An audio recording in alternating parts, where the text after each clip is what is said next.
Hi, everyone. This is a re-recording of the webinar that we did on July 2nd, and we will be answering the same questions that you asked and we prepared for today, and the same questions that were asked during the webinar. Good morning, good afternoon, good evening. Hello, everyone. Thank you so much for joining us for part 2 of How to Be an Ally. We are so honored and thankful that you have taken this time, that you have chosen to be here. We don't take that lightly. And I think the beautiful part about this is that we are forming community around what can really, for a lot of people, be a really hard conversation.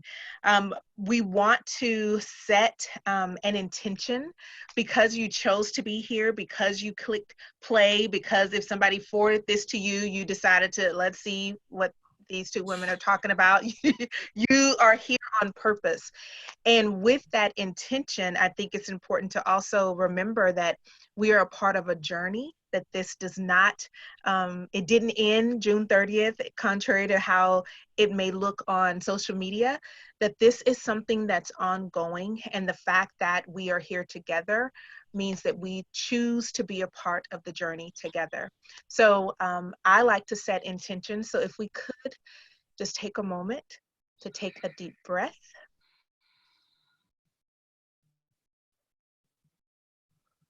And exhale. And as you're exhaling, thinking about what would you like to receive today, and also what are you giving today? What are you contributing to this conversation? Again, we are a part of a journey. And so I'm so thankful that you have joined us for this conversation. So I guess I should introduce myself since I am talking. My name is Shanterra McBride. I'm the founder of a social enterprise called Marvelous University, where we offer life coaching and success planning for young people or young at heart, specializing in leadership development for girls and young women. I am a speaker, a teacher, a preacher, a writer, and I think one of the most important things is I am the aunt to Olivia. So that is who I am. Now I am going to introduce my friend Rosalind Wiseman. Now there are some stories I could tell you, but for the sake of time, I think it is best that Ross introduces herself. Rosalind. Thank you, Shanterra. I'm Rosalind Wiseman, and I've been working with Shanterra and in conversation with Shanterra for like 2 decades. Currently, I have the great honor and privilege of being the co-founder of Cultures of Dignity, which is an organization that works to really be a bridge between young people and the adults that care for them, love them, teach them in any kind of capacity. And we are really about giving voice to young people and to really provide a place for dignity, no matter where, no matter how. That is our bedrock principle. And I also want to say that if you had joined us for webinar 1, that's wonderful, because what we're going to be doing is taking the questions. We had so many questions from the first time we did this. And so we're taking them to and are prepared to answer the questions today. And at the same time, if you didn't go to webinar 1, that's totally fine, because we hope and we think you're going to get a lot out of this one as well. And about 2/3 of the way through the time that we are going to spend today, we're also going to be answering some questions that we had today. So lots of questions and lots of answers. And with that, I'd really like to turn it over to Shanterra so we can get to a place and begin to answer some of the questions and feedback that we got from webinar 1. Yes. So one of the questions that people wanted, I think the most, was this definition. And a lot of people, because we didn't have slides when we did webinar 1, and so, and I've been there. I've been there where somebody has said something and I didn't have time to write it down, or because I couldn't see the words and I wanted to ask them, can you say that again? So this time we actually put on the slide the definition of ally. And I think it's important to see this, because this way, as we are having this conversation, you can go back to this definition. So being an ally is more than being sympathetic towards those who experience discrimination. I believe that a lot of people, a lot of white people want to use this word ally, but I believe they're also uncomfortable with it because they don't know if they're doing it right. Because this is the deal with ally. It is simply more than just believing. It's not, I mean, you can believe in something and think that that's really great, but until you step out your front door and put that belief into action, it's just a belief. And so being an ally means being willing to act with and for others in pursuit of ending oppression and creating equality. In other words, an ally is a verb. It is action. It is making sure that we are not simply believing that equality is a great idea, but if we see inequality happening, we are speaking up and making sure that that situation changes. Being an ally means if you hear something that you know someone is not being treated with dignity, and we're going to get into that, it means taking action and making sure that that does not take place. And so this, I think this really speaks to what Shanterra talked about in the purpose and the intention of today, which is that we are asking people to be invited into a process and understanding that this is a process and this is a journey, and that very few of us were taught how to be able to step into really uncomfortable moments. And in fact, actually, many of us were taught to be silent in really uncomfortable moments. And so this is a lot of, things, a lot of stuff that we've got to change, and it's super uncomfortable. But what Shanterra and I, very much believe is that being uncomfortable is actually a really good thing. Being uncomfortable in the right way, meaning that you really are like, wait, what's happening? I've got to step into this situation, but you feel that you are equipped to handle it well, not perfectly, but well, and learn from it, that is an amazing way to go through life, in life regardless. And it is absolutely so important to do this here. And so what I'd like to do is actually go to the definition of dignity, because that helps us be uncomfortable. Yeah. So in webinar 1, we did talk about these issues, like Shanterra said, about, these definitions. And so for us, this was the second thing that we got a request for, is like, can you explain that whole dignity, respect thing again? Which is so understandable, because oftentimes these words are really conflated and it gets really confusing for people. So we do need to be able to pull them apart. So the word respect is based on the Latin meaning to look back at someone's achievements, how they have done things, their actions. And so respect is earned. And in contrast, the word dignity is to be worthy. And so what's really important to know about that is that dignity in Latin is to be worthy. Mm-hmm. And okay, so here we go. Here's the slide. So dignity is to be worthy, and dignity is a given. So here's the thing that is so helpful to me about this, to be able to not to have these things like separated appropriately, so we understand their definition when we are in relationship with other people, which is that across the board, across so many ethnicities and cultures, it is like the truth to respect one's elders. And what happens with that is that we get into a position where sometimes we are in a position where we have to show respect to somebody who we don't feel has earned that respect. Mm-hmm. And so here's the way that we think is really helpful. And that is that if you picture, and this is what I want you to do, is I want you to visualize somebody that you respect, especially somebody that you respected when you were young. So just hold that place, that person in your mind. And if you did the earlier webinar with us, it's okay to do this exercise again, because it's so important to hold in our minds when we go through these uncomfortable conversations. So hold that person in your mind. And then I want you to think about why you respected that person. And I want you to think about, did you respect that person because of how much money they had, how much success they had, how much they had achieved sort of in a sort of traditional sense? My experience with doing this with so many people is that people actually don't have that person they're visualizing.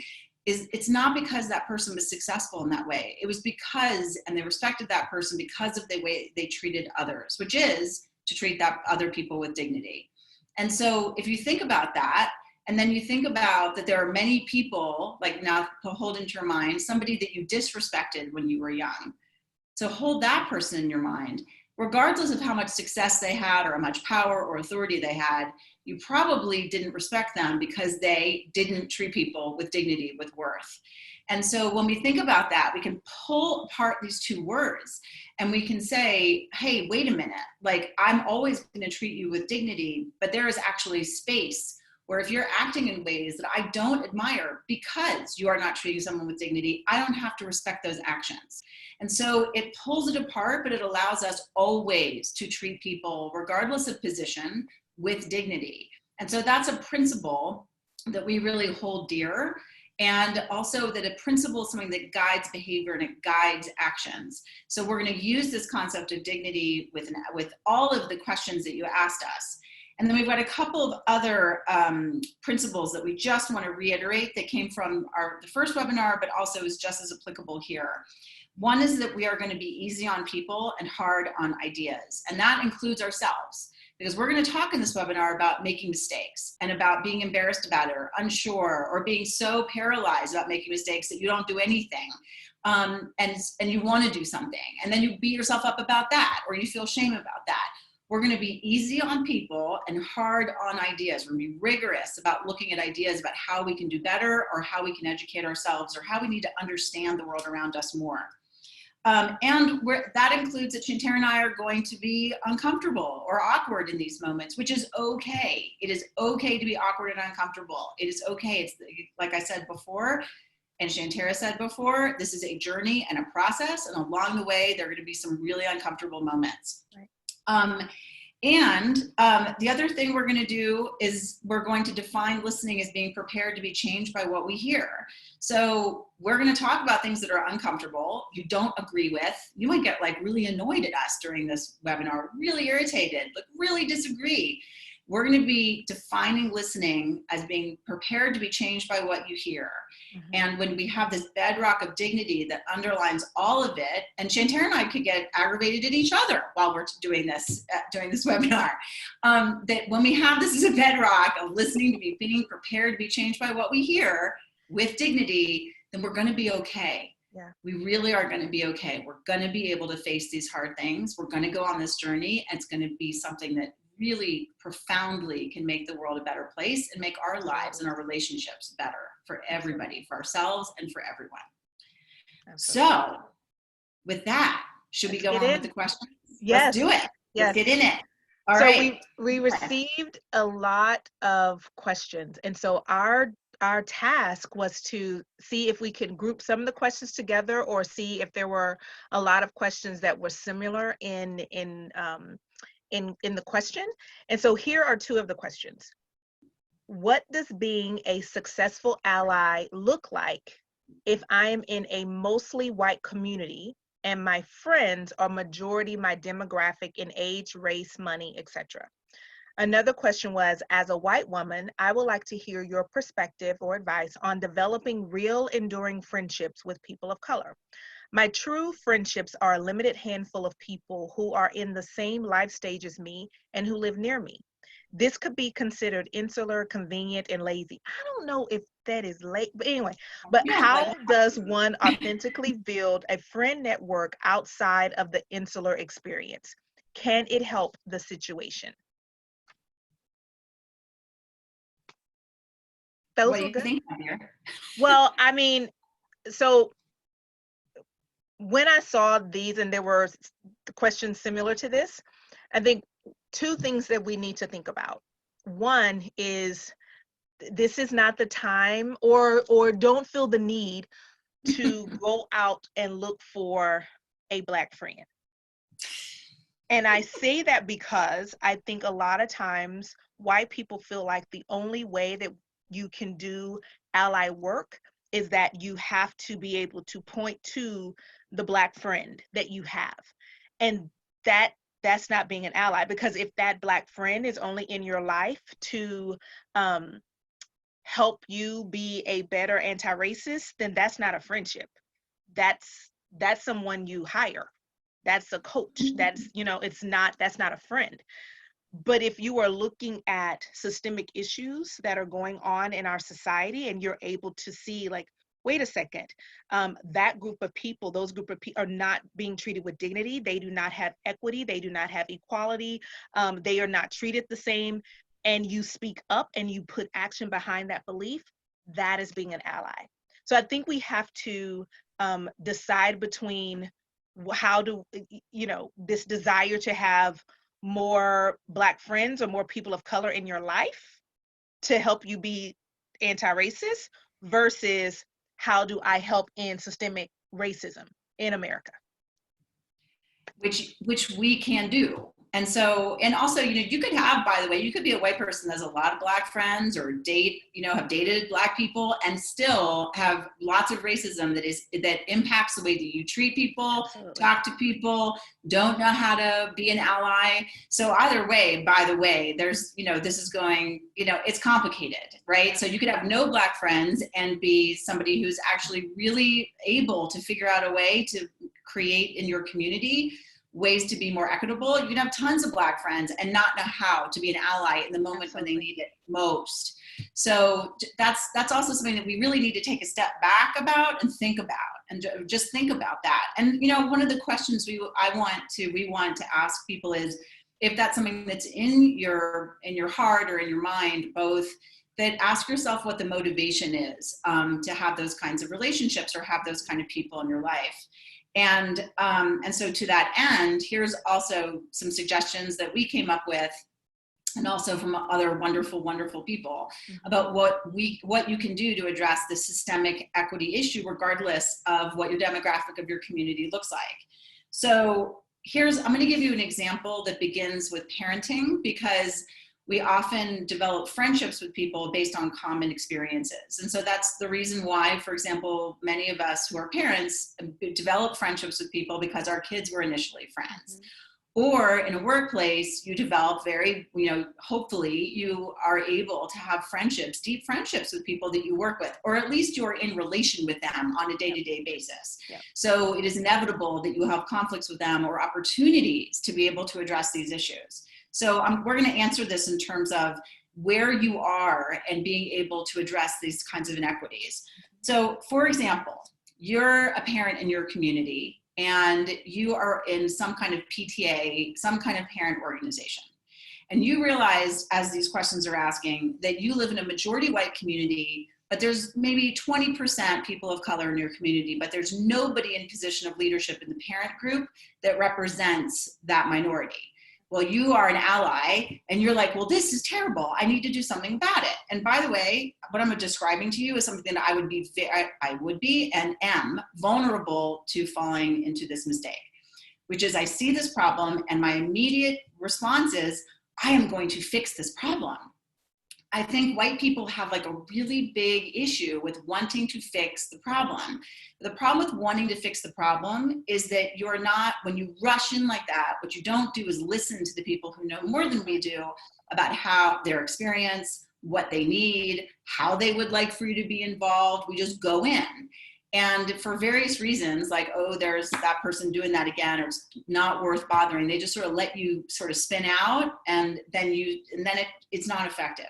So what we want for you to do is, if you're thinking like this is a parent organization, and again, there's a parallel to work, is find out where there is any positions of leadership of people of color, for example, in your school.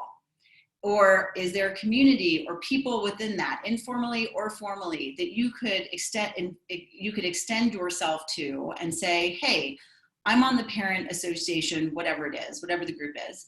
So I'd like to know more about what the interests are or the priorities, for example, in my community in Boulder, Colorado, of the Latinx community. I'd like to, is there a group that I could I could just observe, I could just attend? I'd really like to just listen and hear more and educate myself. So you go to the meeting, you sit down, you introduce yourself, and you listen. And you listen. Even if you have really good ideas, you listen. Even if you have the best idea in the world, you listen. Even if you know the best person that you can help fix the problem they've identified, you don't say it, you listen. And then afterwards, it's not just a one-time thing. You are there developing a relationship with them and educating yourself so that eventually when you do participate, you're coming from a place of really having a better understanding of what they need, how they see their priorities, and you have developed a relationship. You are contributing, you're not fixing. And when you do that, then that organically, by the way, creates relationships often where people become your friends that actually you didn't have friendships before. All of a sudden, your friendships look really different than how they started because you took your time and you built those relationships on a shared vision, shared passion, shared purpose, which goes back to Shanterra's point that this is a journey. And that we are asking you that this is not a lifestyle. This is not a, stop racism lifestyle. This is a purposeful way of going through life where you are looking at how do I contribute and how, in a way that makes things better? How am I mindful of myself in these relationships with other people? Shanterra, I want you to talk more about the lifestyle thing though. Can you do that? Yes. And no. Don't you love when I do that? No, and lifestyle. No, but something you were I'm talking about, but there was something that you said about listening, and it's not a one-time thing and going back. One of the things when working with young people, even if you have young people in your house or young people on your block, we know this to be true. Young people could care less how much you know until they know how much you care. Right? And oftentimes as adults with all the wisdom of the world, we just want to be able to give young people all of our wisdom. And then we are shocked that they won't take it. And we're like, but I told you exactly what to do. I told you. And you are so ungrateful. You are so ungrateful. Yes, you are so ungrateful. You are so ungrateful. Fix it for you. They don't care how much we know until they know how much we care. So as a youth, person who works with young people and helps to help, partner with them in their development, it is important to remember that before I just give them all of my wisdom. It's the same way in being an ally. If you truly want to be an ally and help to end systemic oppression and systemic racism, it's crucial to show how much you care before you share how much you know. It's the same thing. It's the same thing. Okay. You know what? Oh, go ahead. I'm sorry. Were you done? I was going to talk about the lifestyle. Ooh, I want to give an example okay. So where we live in Boulder, there's a large Latinx population. And one of the things that we knew, and I'm in a bilingual family, is that there was a standardized test that happened in Spanish for 8th grade in the public school system here. And what we also knew as a family, and we also knew from statistics, is that by the time in AP Spanish, things like that, the students that were in those classes were not Latinx, they were all white. Why was it that first generation Spanish people, young people, were not in these classes? Well, one of the things that I can't be upset about this and say, well, this is not fair, we've got to change this. What I need to do as a white advocate ally is to go listen to the parents and say, what do we need to do?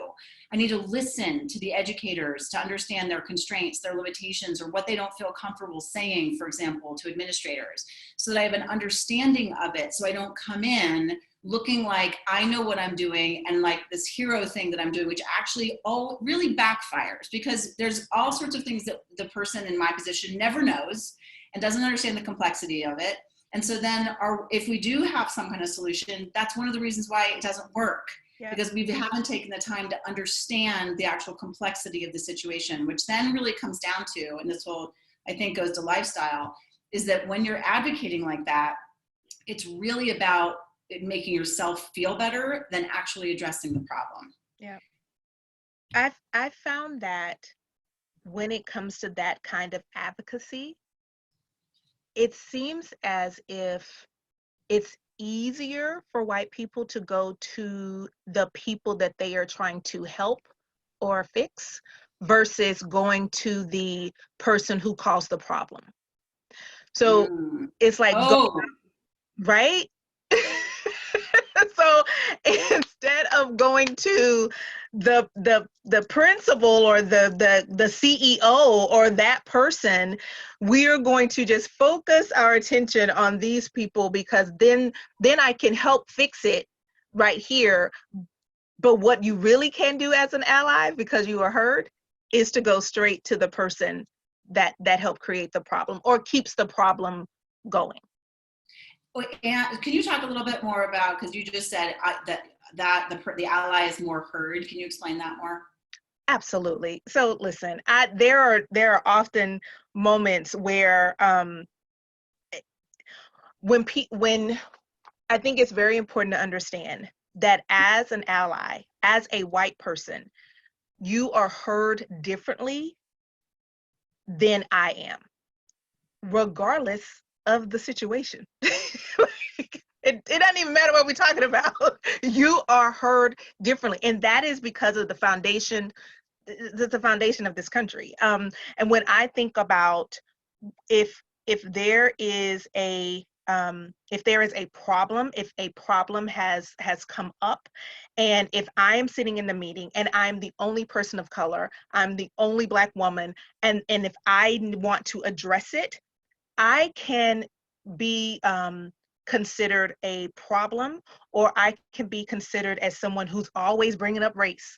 Shanterra, why are you always bringing up race? Well, I wonder why, right? Like, let me see, right? So it in that moment, what an ally looks like is someone who authentically agrees with what I'm saying, and they can co-sign what I'm saying. They're like, actually, I agree with Shanterra. I think it's time that we look at hiring more people of color for our company. Or you know what, I actually agree with Shanterra. I think that we are disciplining our Black students more than we are disciplining our white students. And that's a problem. I agree with her. Like, that is what being an ally looks like. And when you say it, you are heard because of systemic racism and just the value of white voice in this country. You are heard very differently than when I say it, even though I'm right. Right. And I think that people in positions of power feel like they can't dismiss it as easily. So, I mean, I want us to think about, like, in parent conferences or student or school council meetings, where the same person gets up and says, I like the discipline issues. Like, we've got 30% minority kids in our school, but 80% of them are getting these harsh disciplinary things. Can we please look at this? Or can we look at the reading list of 9th grade? Can we please do something besides Catcher in the Rye and Huckleberry Finn? Like, there are wonderful, wonderful, wonderful other things that we can be choosing, but the same person gets up and complains about it. And so if you're in a position of race privilege and you stand to the side of that person who is talking about this, or joining the efforts to say, this is a problem. This person isn't out of line. This person isn't saying something that doesn't make, that isn't important. This person isn't complaining, or they're complaining for very good reason. I stand by them in this. So much harder to dismiss. It's just so much harder to dismiss. And that's being an ally without taking over for the person who is in Shanterra's position. Absolutely. Absolutely. So shall we go? Oh, right. So we did that. Should we go on? Is there anything else we need to do? The only thing I was going to say about the lifestyle is social media is really great at making us think great things, right? Because we only really post the good stuff that happens in our lives. And when I think about the lifestyle of being anti-racist or being an ally, it kind of reminds me of the Pinterest board. You know how you go to Pinterest and then and I don't know about you, but you set up certain boards on your Pinterest for the lifestyle that you want. This is your future home or your future office. And on that board, you have these wonderful, beautiful pictures, but everyone knows that it's Pinterest. They know that your office may not look like that. And if I actually turn this camera around, y'all listen, but Pinterest Pinterest is the place where you get to set up that lifestyle of what you would like for it, for it to be. And being anti-racist, being an ally, Pinterest can fool you into thinking if you post certain things, that is you exhibiting action of being an ally. And all it is you're creating a board. Because if we turn the camera around, will what we see be what's on the board? And I think that is the difference in this idea of a lifestyle and the truth of the journey. The journey is hard. The journey is hard and it's long. It's not a. It is long. It is long. It is long, and it is filled with constantly making mistakes. Yes. And I mean, constantly making mistakes, or consistently maybe, or something, right? Where that's just going to happen. And we'll talk a little bit later about this whole thing about making mistakes, because not surprisingly, Shanterra and I have very strong opinions about that too. So shall we go to let's go to the next question? Yes. Yeah. Okay. Cool. I don't feel comfortable talking about the protest or anything about race because I don't know enough to have the conversations. I'll start, right? So when I think about this, I think, one, I hear the desire to be an ally. I hear the desire of wanting to make sure everyone is treated with dignity. I hear it. And I also hear that because we don't know enough, that will paralyze us from moving.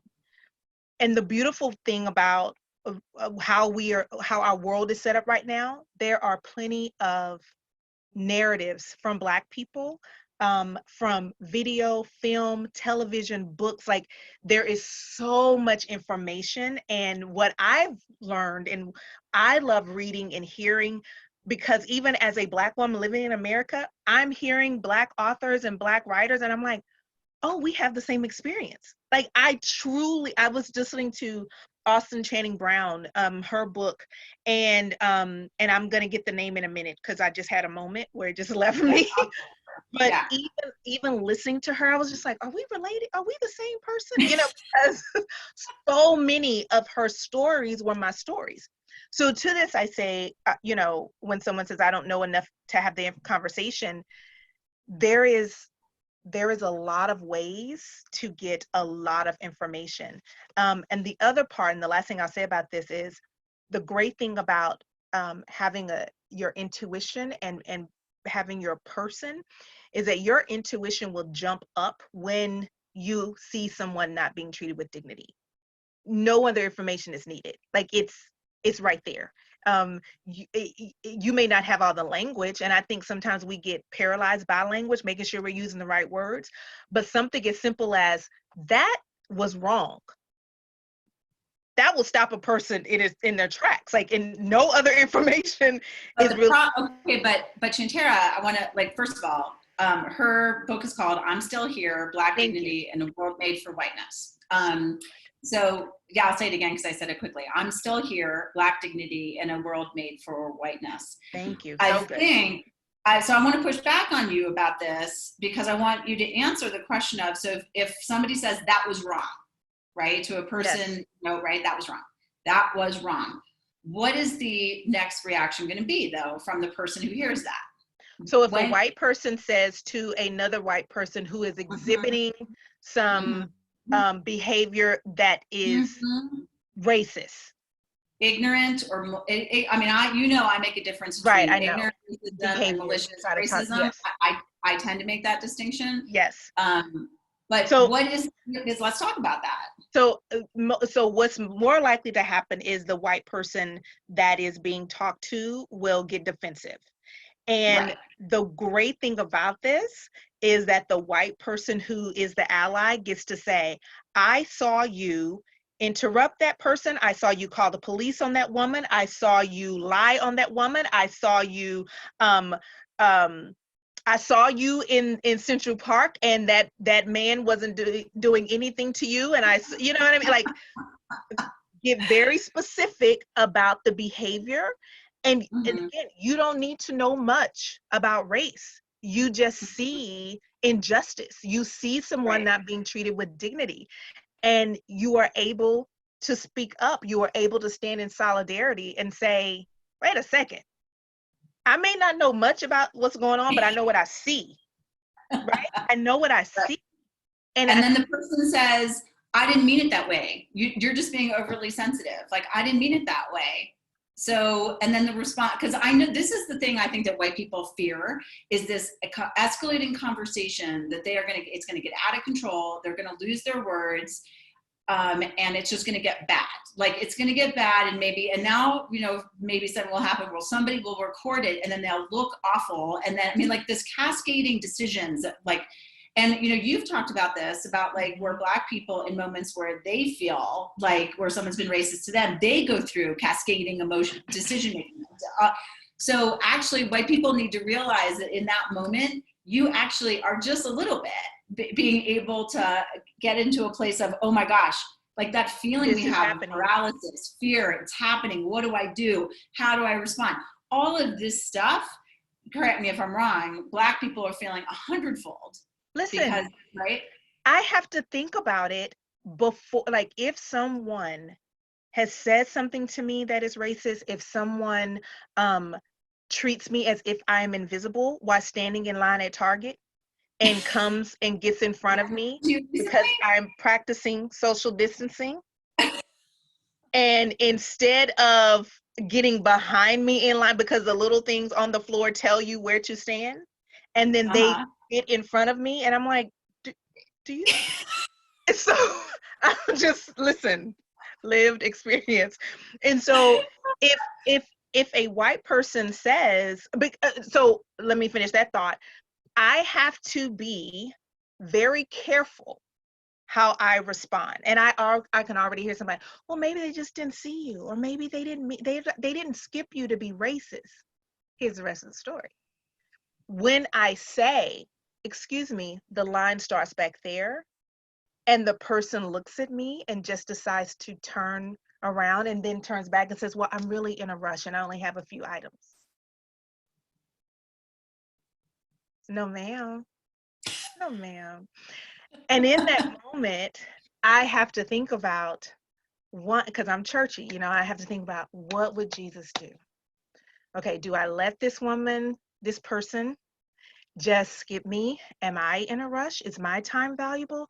Do I say something again? If I say something, what is my tone? I can't get too loud, because if I get too loud, she'll act nervous and cry, and then the police may come, get called on me, and then I may not make it home because of systemic racism. Like, I have to go through all of that before I can address this person. I have to go through all of it. And that is just one recent example. So that would be, moment of allyship would be, you've advocated for yourself, the woman disrespects you, right? Doesn't treat you. And as an ally sitting there in the line, it's my job to say, actually, ma'am, that woman was there first, and I think we really should respect the line and respect, right? And like, do Absolutely. that. I think that's a moment of allyship. You're not fighting the fight for you, you're backing, right? We're like, in that, if I was there, backing you up. And it makes it, again, much harder for the woman to continue doing what she's doing. Absolutely. So she's getting social cues also around her, right? Of like, all of a sudden she's becoming the problem. Absolutely. So that's where the allyship really comes. Yes. So let's go, like, so taking all that you just said and all that like wisdom that you just said and the experience that you're sharing. So now I want us to go back to this question of, I don't feel comfortable talking about these protests because I don't know enough and I feel paralyzed. So when you have these moments, if you're listening to us and you're like, I have these moments, now you have a better understanding of what it's like for someone in Shanterra's place, not to take away from your own experiences, because neither of us would ever do that. No. I want us to understand that our experience of paralysis and fear, we're just getting a taste of it, of what Black people are dealing with forever. And we don't feel like our physical safety is on the line, whereas Black people do. And so we really need to feel into that. And here's again, if you've had this experience and you're like, oh, I really thought that or said that, easy on people, hard on ideas, Yeah. right? We go right back to that principle of you sit there, you be uncomfortable, and you're like, wow, I hadn't thought of it like that before. I'm gonna be easy on myself. It makes it much easier for us to change our behavior and really challenge the behavior that we're doing that we need to change and step into being courageous. Yeah. So now you know what to do the next time you're at a Target with Shanterra. Absolutely. And this is the cool part though. It will happen again. The other part that I think is, this was just on the news. It was in Montclair, New Jersey. I think I'm saying that right. But there was a couple, a Black couple, who was having a argument, or there was one of their white neighbors was calling the police on them because they were putting down like a cobblestone driveway sidewalk thing in front of their property. And that is why, yes. And she was mad. She was upset. And she wanted to know their paperwork and wanted to know, how they got to do this and all this kind of stuff.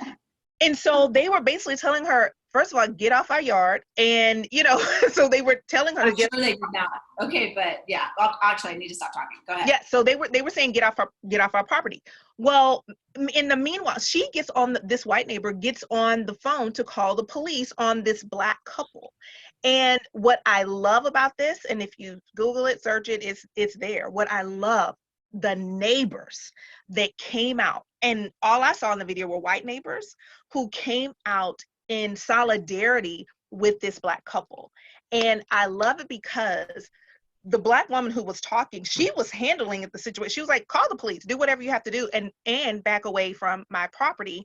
And what her neighbors did was it basically co-signed, they agreed with her and saying, yeah, no, they didn't do that to you, because she was saying the Black man pushed her.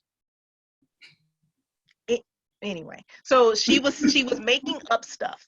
And so for her neighbors, for the other white neighbors to come out, stand on their porch, get in the street. One lady was walking her dog, and they all said, you're lying. That is not what happened. He did not do that. And I mean, she even said, are you all, she turned to her neighbors as if, you all are not believing me. Is this really happening? Like, you're taking their word against mine? And they were like, yeah, because we're telling the truth. Right. And so that to me was just wonderful, because it was this moment where it could have gone very, very badly. And because the other part about this is, much like Amy Cooper and anyone else who wants to call the police quickly on Black people, is that they know they're going to be believed. And so it is this idea that I know, that this white woman knows I can call the police and they will come and they will listen to me. Black people don't have that same comfort. They have the opposite. Yeah. Right. Yeah. So these are all moments of allyship, and let's just to clarify, just be so clear about this, because we got a lot of questions from the first webinar about, I don't want to step over people. I don't want to be the white knight, those kinds of things. And so very clarity on the hero versus ally. Yeah, there is, when I think about someone being the white hero, the white savior, if you will, it is I usually think of movies. And I usually think of movies that has a white person, but there's also a Black person in the film who did most of the work. But the film is around the Black person, the white person being the hero, and that and I won't name films. I could. So think of the Green Book. How could you? There's so many of them. I know, but I'm gonna just go for the recent one. So the Green Book, right? So the Green Book was this really, really, really controversial film. And it was controversial because it was told in the voice of the white person, even though what the Black person went through in the film was a lot more powerful. And could have been the story on its own. And so it's using moments like this, especially when it comes to Black and white issues in America, where oftentimes the story isn't valid or validated unless the white person is seen as the hero, as winning, as making it all better. And oftentimes Black people get pushed to the back um, in those stories. And so it's Black people get exhausted with those stories. It's as if we can't, which is why Black Panther, I'm just now going on a film thing, which is why Black Panther was just so phenomenal, because it was like, we're the leader, we're the villain, we're the winners, we're the hero, you know what I mean? It was just awesome. Yeah.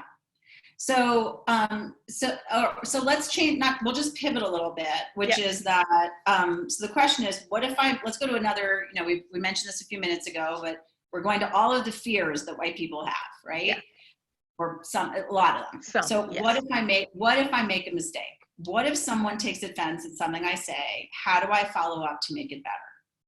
So do you want me, how would you like to do this one?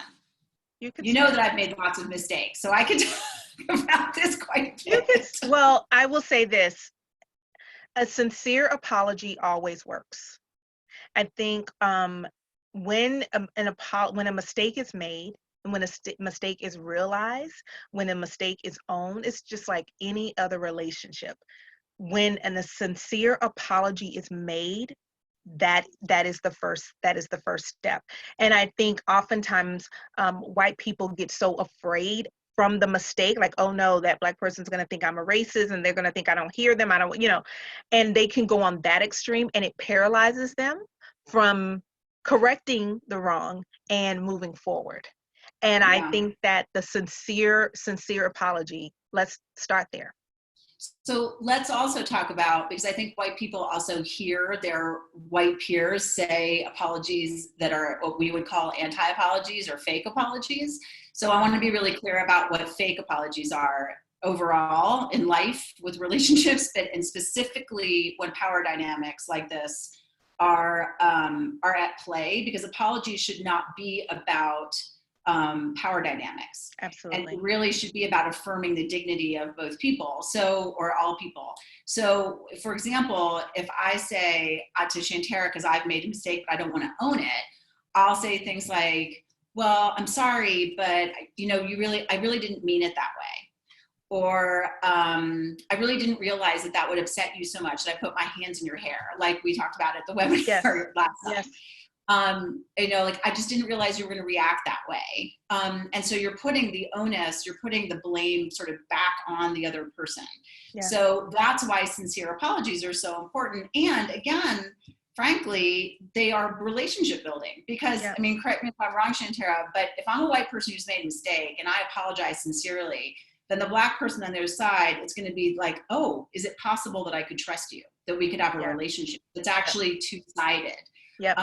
One of the things that we've really realized listening to people and hearing their feedback is, one of the things I want white people to realize is how one-sided often relationships between, even friendships between white people and Black people are, because Black people don't feel comfortable telling us about the things that they've experienced, because they don't want to have the experience of a white person saying to them, and again, Shanterra, correct me if I'm wrong, of like a white person questioning them, right? Yeah. It's great. It's painful for a friend to say, are you sure? Are you, that kind of stuff. So I want us to realize that for white people who are saying, well, I can't really talk to Black people or my Black friends, like I don't want to make a mistake, or if I make a mistake, then how do I talk to them about it later? What's really important about that is to realize in that moment that you're feeling, the white person's feeling of not being able to say what they really feel. So it feels like a one-sided relationship. Absolutely. That could have been going on for a long time that you would never have known. Absolutely. And so that's really like where we're at, is being able to understand and uncover some of the ways in which maybe even friends that we thought we had, there were things that we just don't talk about, and that really does impact the friendship. Right. So as a white person, it's incumbent upon me to be able to say, hey, did I do that thing wrong? Was that wrong? Even if like the person doesn't tell you something, but you have a feeling in your gut, I would say act on it, because if it's a feeling in your gut, since white people are less experts on racism than Black people are, if it's a feeling in your gut, your white person gut, then chances are it's probably true. And so, and even if you're wrong, at least it shows the other person that you're thinking about it and that you care about them, right? And that you're like, hey, did I do something wrong here? Because I'd really like to know. And last thing about this is, they could say something like Shanterra, in fact, has said things to me where I've done something wrong that I had zero clue that what I was doing was wrong. And it doesn't matter what I think about it, because her telling me, hey, that really was hard for me, and here are the reasons why, that's my opportunity to stop and listen. Yeah. And then take that learning and apply it for the next time that I'm in the opportunity to do it differently. This is what's hard for, I think, a lot of people, is to believe Black people. Just believe them. If we're in a friendship or a relationship or we're colleagues, or believe me, like, because the last thing, like, this isn't, and I've heard people, I was like, well, everything isn't about race. Okay, well, maybe it's because I'm a woman. You know, whatever it is, believe me. Right. Because it's not like people wait, it's like you and I saying, like, it's not like people wait, like people who are complaining about things that they don't like. People don't love us. Nobody loves somebody who's saying, oh, I have a problem. So for the most part, the vast majority of people don't say anything when their dignity is being taken away. Because especially if there's a person who has a higher position of power, i.e. respect, because the way in which we traditionally define respect is that if I speak to that person, the position will shield them from being held accountable. Yeah. And we know that. We know that in our families. We know that in our schools. We know that in our religious communities. We know this in all of our institutions. So we are quiet because we know this. We know it. So just think about that. And Shanterra, what was the thing? What was there was something I don't know. There's like an idea that I know you're having, but I can't. What is it? I don't know. I was just going to repeat, being an ally means being willing to act with and for others in pursuit of ending oppression and creating equality. In other words, being an ally is a verb. Being willing to act with, believe them. Yeah. Yeah.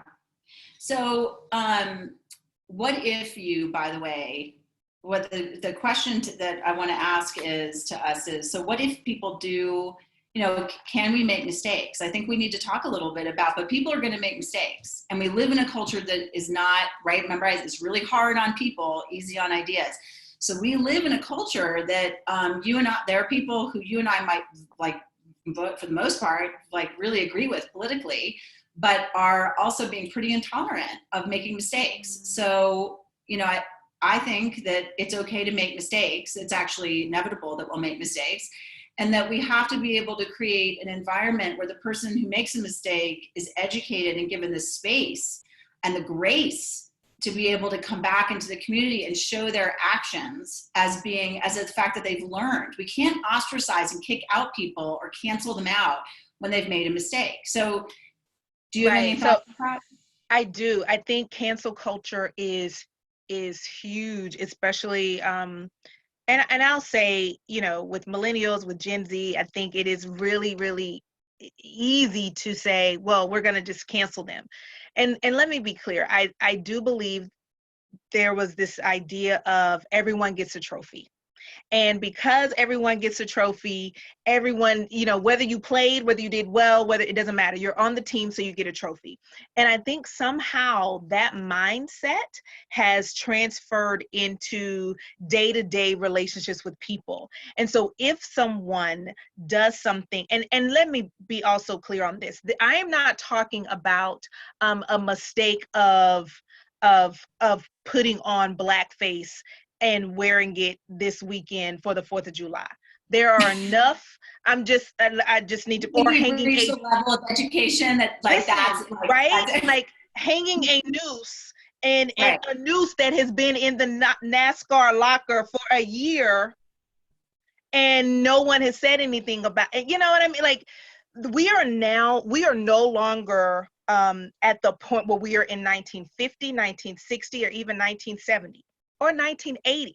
This is 2020. And so those mistakes that white people have used and made over the years, with then being able to say, well, I'm sorry, I didn't know.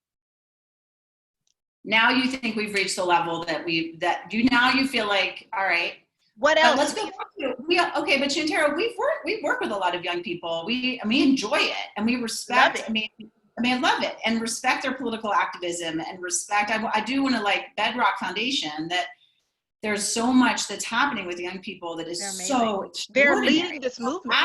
Absolutely. Absolutely. So I think that's really important. And one of the complexities of this, I think, is this desire to cancel out people who are not conforming. Yep. And if we do that quickly enough, place. I think it's also not conforming quickly enough. Right. Like right. In their minds, it's the thing of, once I've said, as if that works with, I love young people so much. Well, let's take it to all the things you've been, like, all the things that you've been talking about as far as, like, social media being performative, right? And so if that goes both ways of, like, are we constantly going to be in a situation where we have to prove our bona fides with our social media, which actually is basically a Pinterest board? That's absurd. And then the other part is that the trophy thing goes both ways. That if what I'm thinking, using your analogy, which I really, really love, is if you have been raised to feel like you should get affirmation for the things that you do constantly, then the other thing that's happening is the affirmation to cancel someone out is very, very powerful. Absolutely. So this whole thing about ganging up on somebody when they've made a mistake, absolutely, I think we can use that use that analogy of the trophy, the metaphor, absolutely, excuse me, of, like, oh, then I get a little shot of, like, I'm good. When in fact, what we're really doing, and I have to say, I'm going to call you out. I hope we work together to really call this out to this generation of people, to contribute, to step into this uncomfortable conversation with that situation that's happening, so that we're uncomfortable. People could get really mad at us about that. Yeah. But I think this thing that you've identified as the trophy of, like, ganging up on somebody gives you a trophy is really, really detrimental to the goals that people are saying they want in really addressing equity issues. So that's just my thought. I just think you're spot on about it. Yeah, and you know what? I just thought of something. Thinking of social media, thinking of young people, thinking of making mistakes. There have been a lot of very hurtful and painful and completely inappropriate games played on social media, especially after the death of George Floyd and Ahmaud Arbery and Breonna Taylor. Like, and white young people feel that it is funny to make fun of these tragedies. And I'm thinking, and white students who have, who were planning on going to colleges have said, we don't want you at our school. And I'm thinking about this now, and I'm thinking, is there a way for restorative justice? Is there a way for those young people to be redeemed? Is there a way for them to apologize? Is there a way for them? And I don't know yet.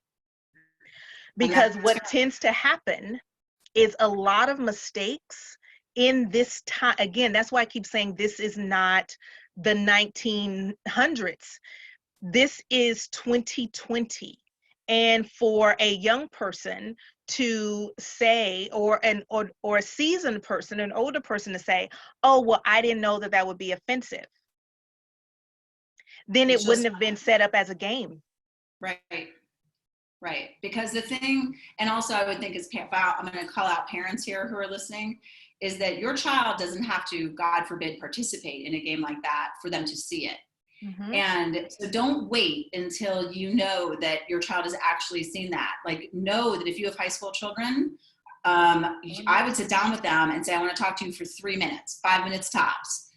When you hear about these kinds and by the way, if you hear about these kinds of things, your child has seen those videos. So you need to sit down with them and say, what do you think is important to me? about the fact that those videos are going on right now, or those games are going on right now. Right. What do you think I want you to, and how to participate in social media when you see those things, or when somebody forwards it to you and says, oh my gosh, this is so funny, or some variation on that comment. Not funny. What is it that you expect? What is it that you think I want, right, out of our family values? What is it that I want you to do? And ask your child, probably with the less strident tone that I'm having right now. But like, try and be curious about it. This is where I struggle with my own family. And so that you are engaging in the conversation. Do not wait, because it's happening. I don't care how nice your child is. I don't care how polite they are.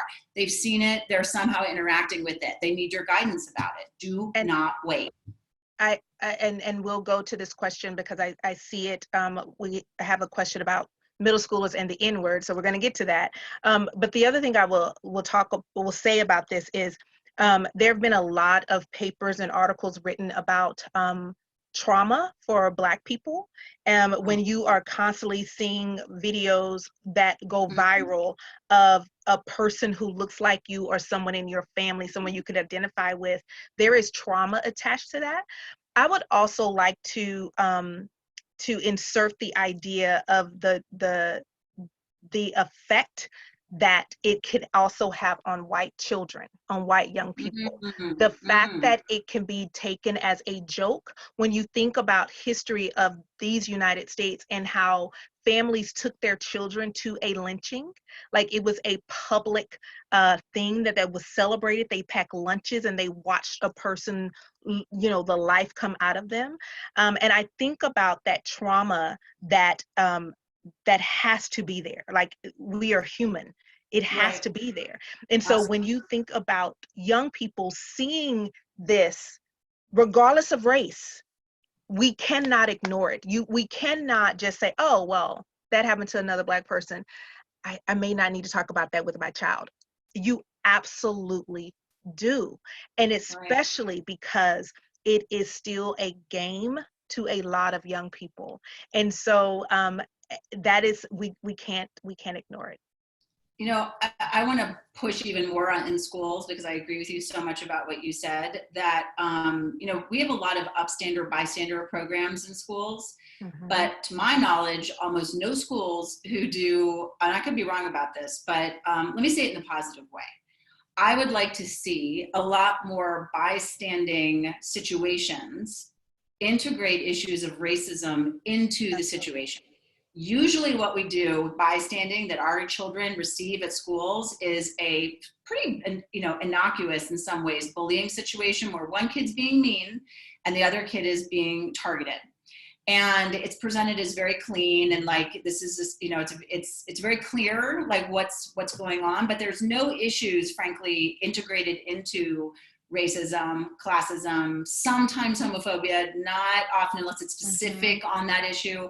And so we've got, as educators and as parents, we have to be a lot more brave about integrating these things. And so what that means to me as a parent is, if your child's getting an anti-bullying program at the school, you as a white person need to go to that meeting and say, well, is there integration of, or, you know, is there a way to integrate, or are we thinking about how racism impacts these dynamics and our young people being able to be taught this way? Because this upstander thing has to have a context, and the context is really complicated.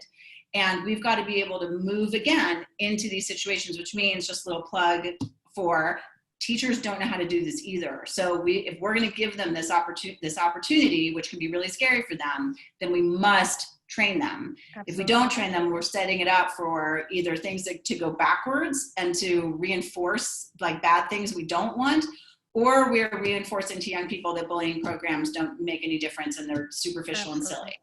So that's just a plug for being able to train teachers. We can't just, you know, especially, we just have to be able to help teachers, support them to do the good work they need to do. Right.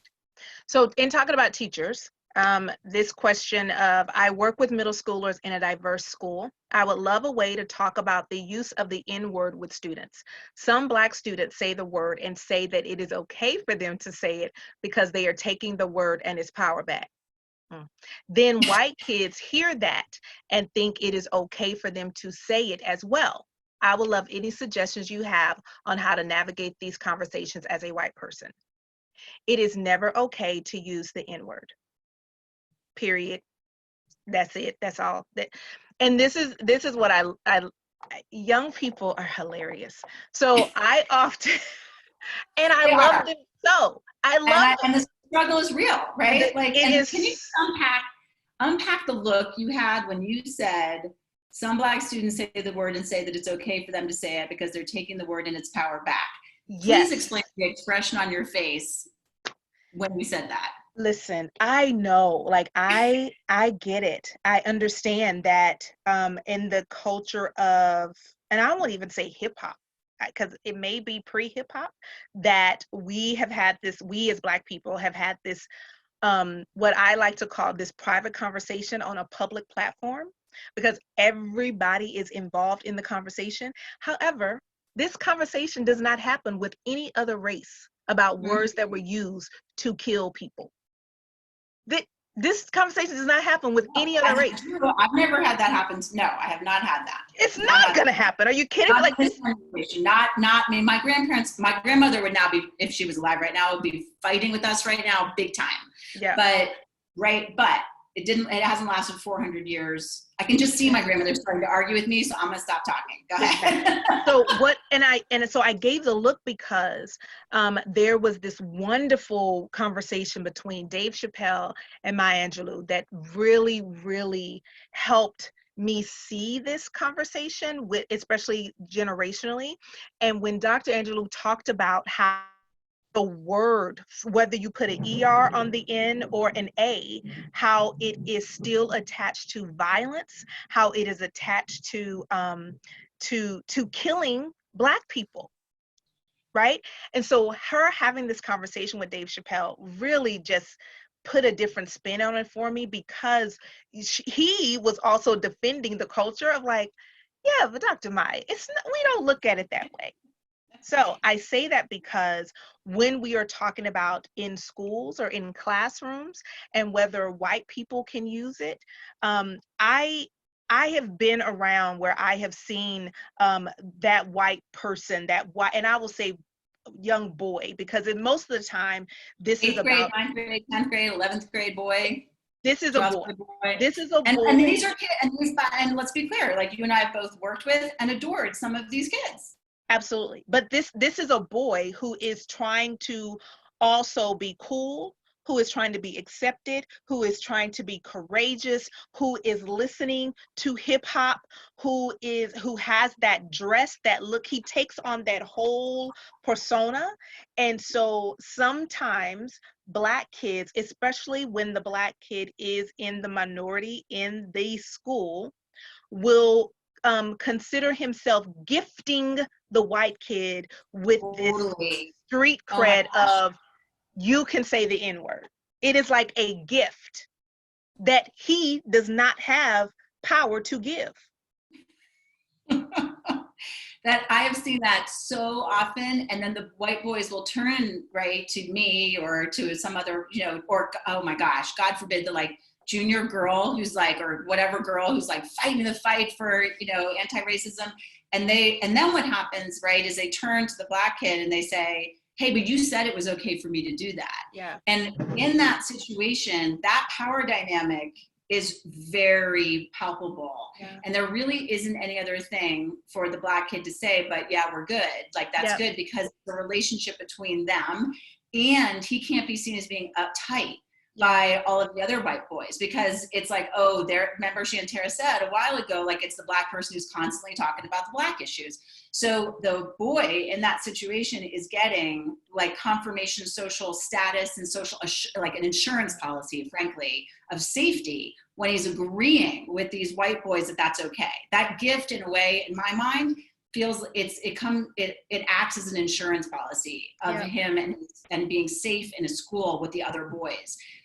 If people don't understand that this complexity of the dynamics that are going on in that situation, they're just going to say, and for example, the white parents of the white boys that get in trouble when they're, on social media, the group chats, of the N-words all over what they're doing, those white parents, and I will be generous, right? So my ignorance versus malicious, I will be generous, even though I think sometimes it's malicious. The white parents will defend their boys and not say this is an opportunity for learning.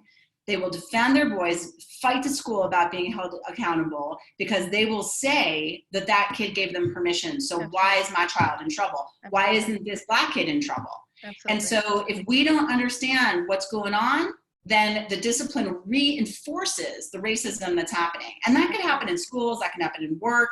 So we really need to get it. It's another ally thing, where if you're friends with the parents of those boys, it is so your responsibility to say, you know what, that's not the way I see it.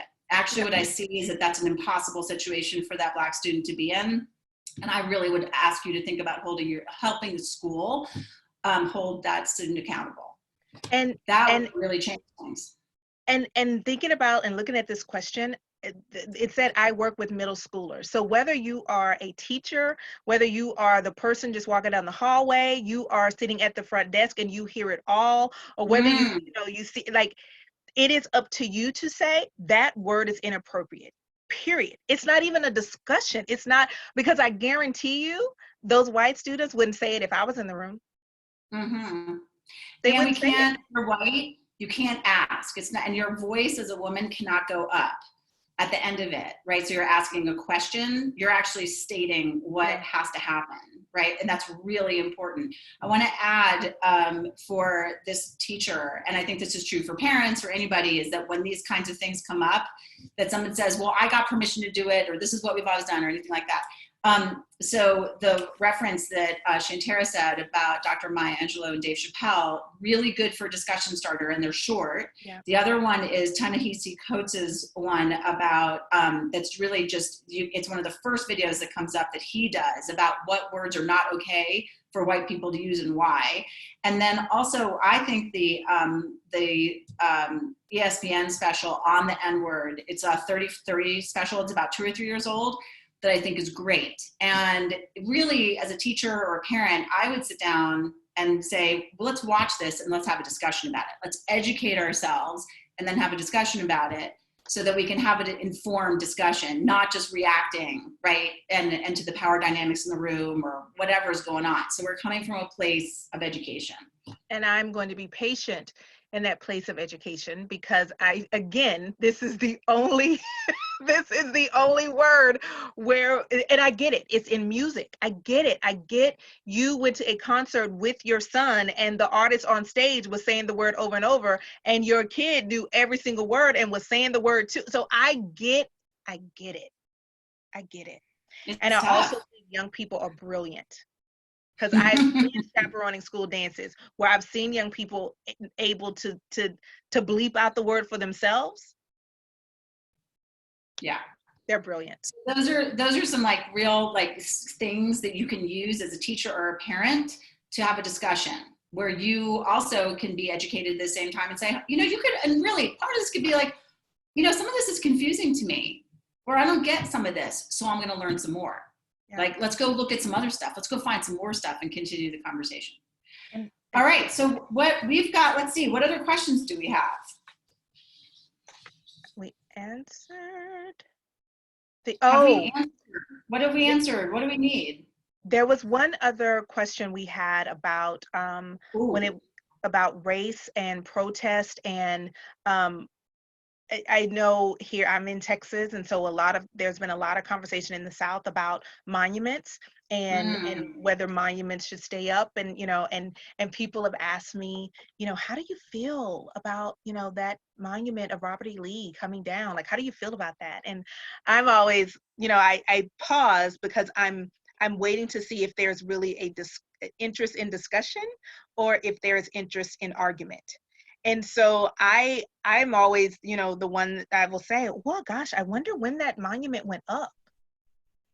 Right. And so instead of us focusing on it coming down, let us see if we can have a conversation of when it went up and why. And leading with that part. And it's not, Google is my friend, because, I don't know. So I'm always just, I wonder when they put that monument in that park. I wonder why that monument went up in that park, and why are people wanting it to come down? And when we start at that place, instead of, oh no, like now everything's changing. People are defacing parks and everything is changing. Yeah. So we got to know why, like when the context in which all of this happened, right? I Yeah. mean, one of the things I think was really confusing, and I got confused for a second, was for a few, not a second, for a day, until I educated myself about it, was when the Ulysses S. Grant Memorial came down. I was like, wait a minute, what's going on? Like, I don't get it. And then actually, I think it was when we were preparing for this webinar that Shanterra asked me, he's like, well, do you know, and had to remind me of when those memorials and monuments went up. And those monuments went up afterwards to reinforce to Black people that, yeah, you might have been emancipated, but we have still got you. And not even emancipation. This was in the 60s. They went up to stop Black people from wanting to vote.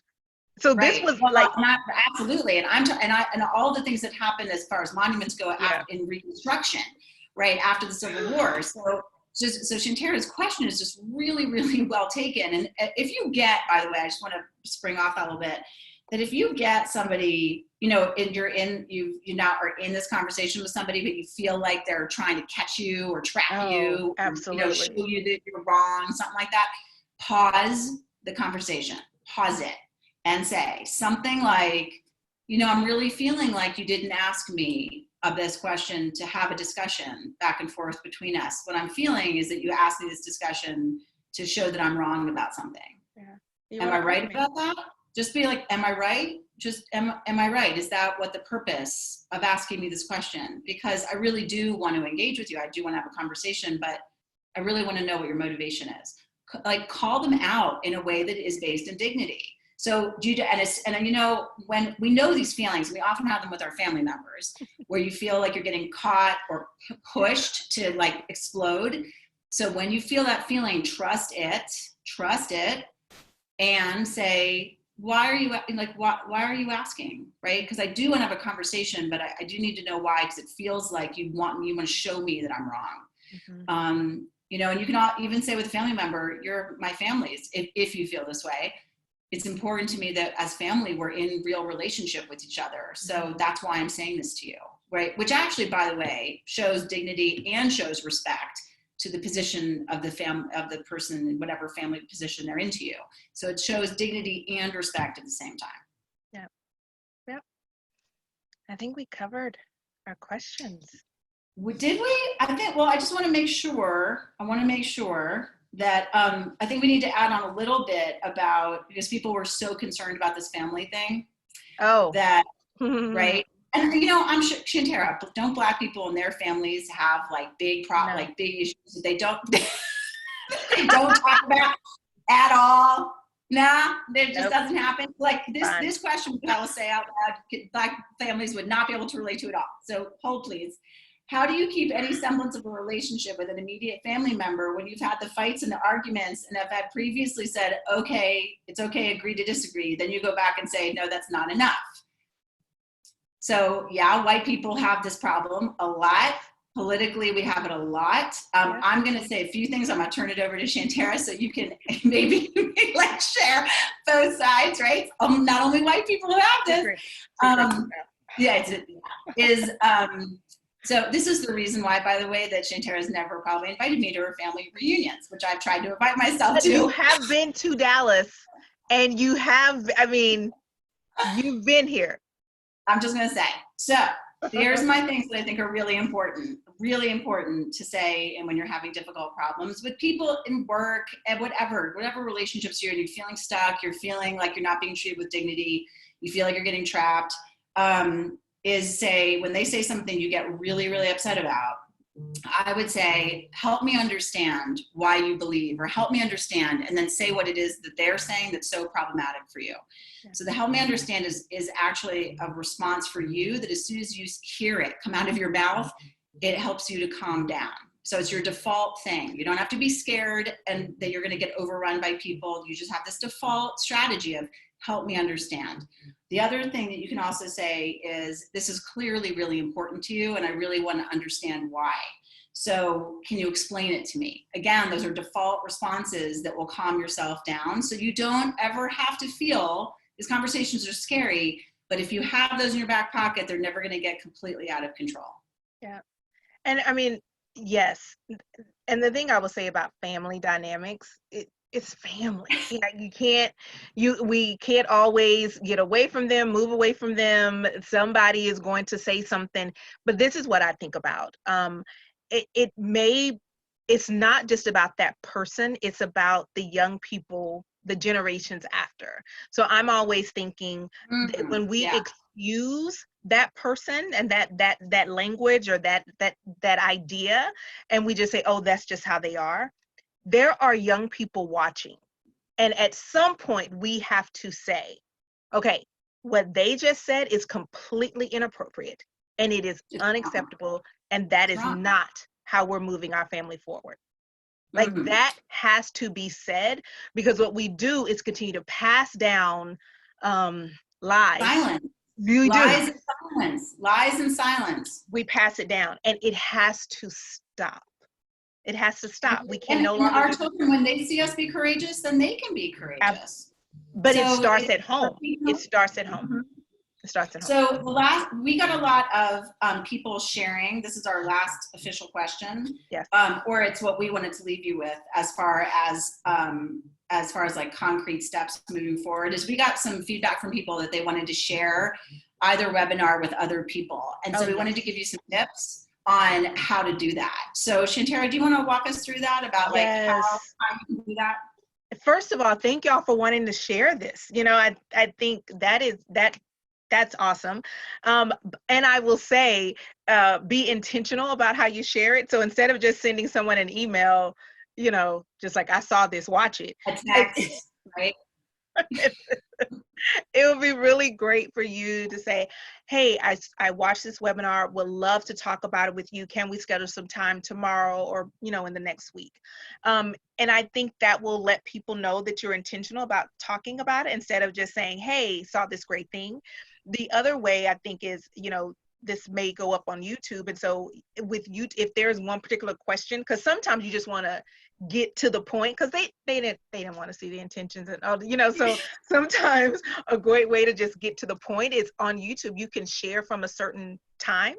But again, I would suggest saying, hey, I watched this. I really would love to talk to you about it because of that conversation we had or something else. But I think giving people the chance to know that you actually want a conversation is really helpful. Yeah, I think the way I frame it is as an invitation. Try and frame it as an invitation, because maybe some of us can relate to, and I'm not going to call out people in my family, but I have members of my family who love to text me constantly. The latest podcasts I think are really important, and it's all like coming from the best places. And parents tend to do that to their children. And then no matter how old you are as a child, you don't tend to open that up, right? So really just think about it. If you're doing this with a work colleague, if you're doing this with friends, I would frame it as an invitation, or just in the words that Shanterra said. Yeah. So can I do the closing of what we remember? Yes. We gotta close we it up. want people to want. We gotta close yes.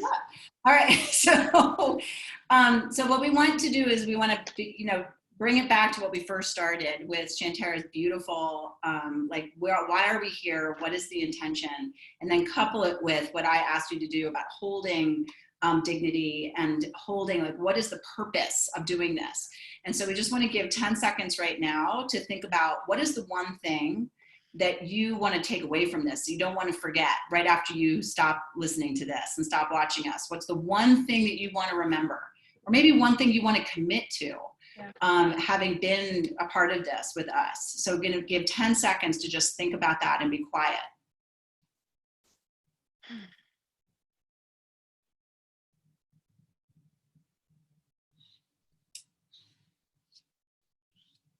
And the last thing that I want to have, we're going to ask you to hold in your head is when I started about asking to picture that person that is in your mind that you respected because they treated people with dignity. When you are in this journey that we're inviting you to be in, that when you're about to get into uncomfortable situations, even if you've had them a million times before, you know, it's always really tough, or can be tough. It gets a little easier, but it's always, there are various things that can be tough. So what we want is for you to hold the person that was that respectable, respectful person in your mind. And we want you to carry that person with you when you get nervous, when you're feeling like I need some courage here, I need some bravery to step into being uncomfortable. And even actually to think about that person when you need to give yourself some grace and to give yourself some forgiveness and be easy on yourself when you've made a mistake. Think about what that person next to you would say to you to encourage you to embrace this way of being. And I think that that gives a kind of courage, forgiveness, and grace that we all need. So we need that person in our mind and in our heart. Mm-hmm. So that's what we'd like for you to think about when you leave this webinar today. Shanterra, any last words? I would just remember that being an ally is a verb. It is action. I would also remind you that this is a journey, right? So we are on this journey together, and there is so many resources and books and show, like, just continue having the conversations, right? Just give yourself space, but continue having the conversations.